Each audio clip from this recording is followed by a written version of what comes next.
Assalamualaikum warahmatullahi wabarakatuh. Salam sejahtera untuk kita semua. Semoga kita semua selalu diberikan kesehatan, keselamatan dalam beraktivitas kita dalam sehari-hari. Nah, kali ini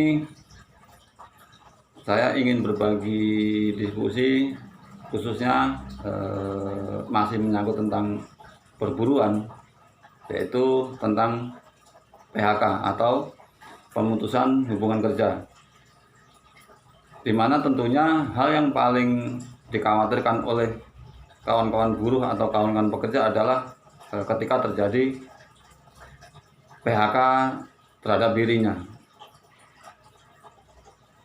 Nah, kenapa itu bisa menjadi kekhawatiran tersendiri bagi kawan-kawan buruh?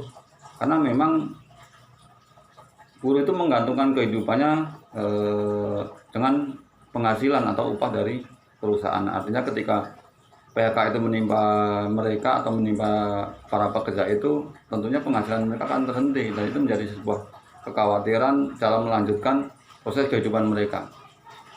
Nah, seperti kita ketahui bahwa kondisi pekerja semakin hari semakin mengkhawatirkan, di mana PHK atau pemutusan hubungan kerja ini sering sekali terjadi dan makin mudah menimpa kawan-kawan pekerja. Apalagi dalam situasi dan kondisi pandemi saat ini. Hampir setiap hari kita mendengar banyak kawan-kawan buruh atau kawan pekerja yang ter-PHK setiap saat. Hal ini bisa terjadi juga, kenapa sangat mudah terjadi? Karena memang salah satunya lemahnya pengawasan oleh pemerintah ataupun dinas ketenagakerjaan kepada semua perusahaan. Boleh dibilang nggak ada pengawasan tentang hal itu. Padahal dalam Undang-Undang Ketenagakerjaan, itu Undang-Undang 13 tahun 2003, bahwa PHK itu sesuatu yang sangat sulit dilakukan atau sangat sulit untuk terjadi terhadap pekerja. Artinya bahwa perusahaan tidak boleh melakukan pemutusan hubungan kerja secara spontanitas atau secara semena-mena, karena harus melalui mekanisme maupun aturan-aturan yang ada tentang pemutusan hubungan kerja atau PHK. Nah, disinilah sebenarnya tidak mudah untuk melakukan PHK, tapi kita ketahui PHK ini menjadi hal yang sangat mudah dan hampir sering terjadi.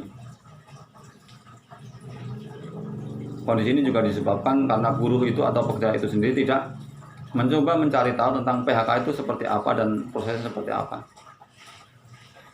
Nah, meski demikian, ada beberapa kondisi yang mesti kita ketahui bahwa PHK ini bisa menimpa siapapun dan dalam keadaan apapun. Bahkan kita sering juga mendengar ada pekerja yang sakit di PHK, kemudian cacat karena kecelakaan kerja di PHK, sakit akibat hubungan kerja di PHK, terus menikah dengan satu perusahaan di PHK, ada hubungan kerja di PHK, bahkan mendirikan serikat pekerja juga di PHK. Itu sering sekali kita dengar.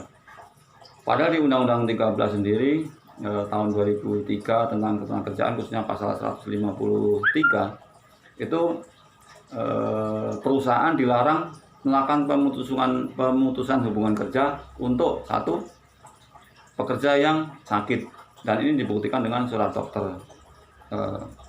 Itu yang pertama. Yang kedua, perusahaan tidak boleh melakukan pemutusan hubungan kerja untuk pekerja yang melakukan ibadah keagamaannya.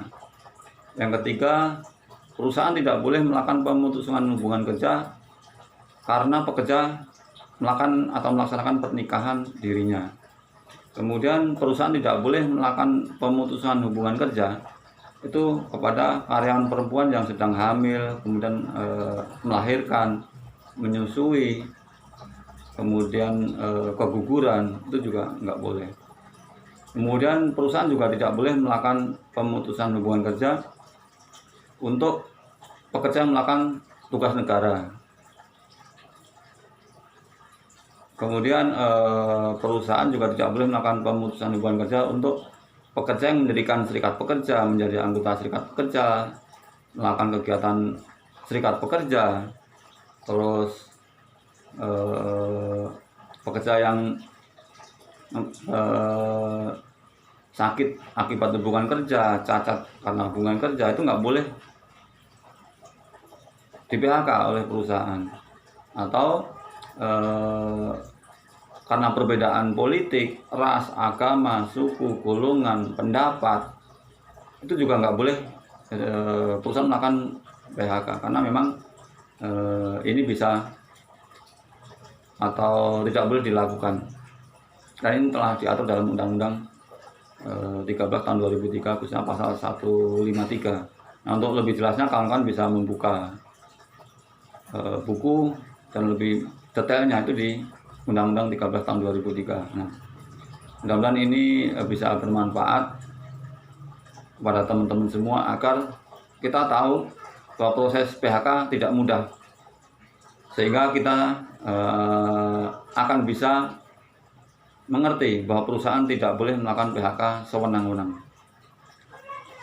Yang jelas, ketika buruh ingin bermartabat, buruh harus mau membaca dan harus mau belajar. Tetap semangat, perjalanan ini masih sangat panjang.